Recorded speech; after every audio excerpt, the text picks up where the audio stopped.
নমস্কার বন্ধু সকল, আমি অভিজিৎ। বন্ধু সকল, আমরা ডক্টর প্রেসক্রিপশন হিসাবে কখনো কখনো এরকম ড্রাই সিরাপ ঘরে কিনে নিয়ে আসি বাচ্চাদের জন্য। কিন্তু কিনে নিয়ে আসার পরে আমরা অসুবিধায় পড়ে যাই। এটা আমরা কিভাবে লিকুইডে আনবো বা লিকুইড কিভাবে বানাবো। তো এরকম স্টেলাইজ ওয়াটার থাকে, এরকম শুকনো গুঁড়ো থাকে, একটা পট থাকে। তো আমরা তো আনার পরে এখানে কেপ থাকে একটা, যেটা খাওয়ানো হয় 5 ml, 10 ml, 15 ml এরকম লেখা থাকে। তো এই শুকনো গুঁড়োটাকে আমরা কীভাবে লিকুইডে আনবো আমরা চিন্তায় পড়ে যাই, বা ফার্মাসিতেও বলতে তাদের হয়তো ভুল হয়ে যায়, বা আমাদেরও জিজ্ঞাসা করতে ভুল হয় যে আমরা এটা কীভাবে বানাবো। তো এরকম পট বা এরকম শুকনো গুঁড়োকে আমরা লিকুইডে কীভাবে আনবো, আমি এই ভিডিওটা আপনাদের জ্ঞানার্থে বা আপনাদের জানানোর জন্য ভিডিওটা বানাচ্ছি। তো বন্ধু সকল, ভিডিওটা যদি ভালো লাগে লাইক একটা দিবেন, কমেন্ট একটা করবেন, শেয়ার একটা করবেন। তো এরকম শুকনো গুঁড়োটাকে আমরা কেটে নিয়ে উপরে ছিলটাকে উঠিয়ে নেব।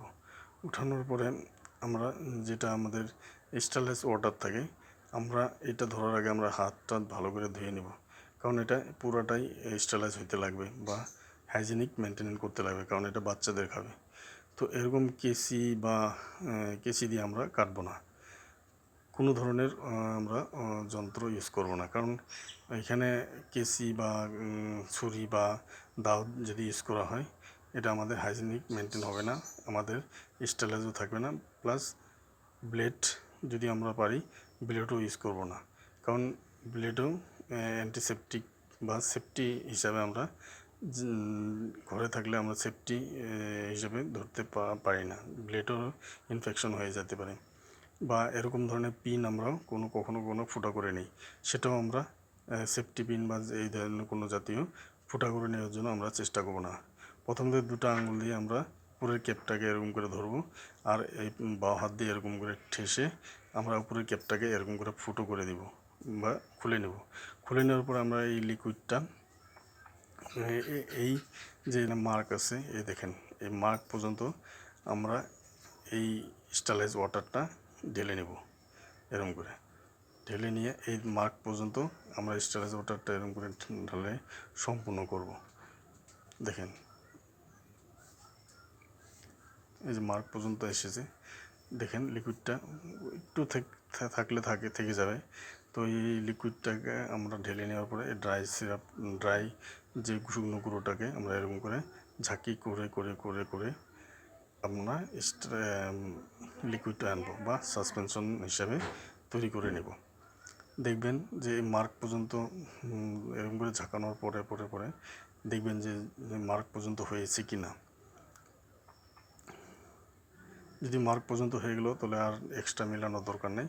যদি দেখেন একটু কম আছে, দেখেন একটু কম লাগে যেন, তখন আমরা এই বাকিখিনি বা যতটুকু লাগে আমরা ঢুকিয়ে নেব।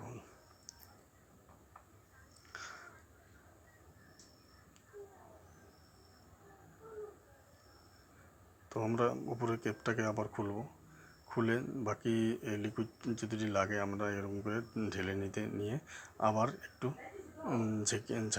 ঝাঁকি করে বা চেক করে আমরা এটাকে বা আবার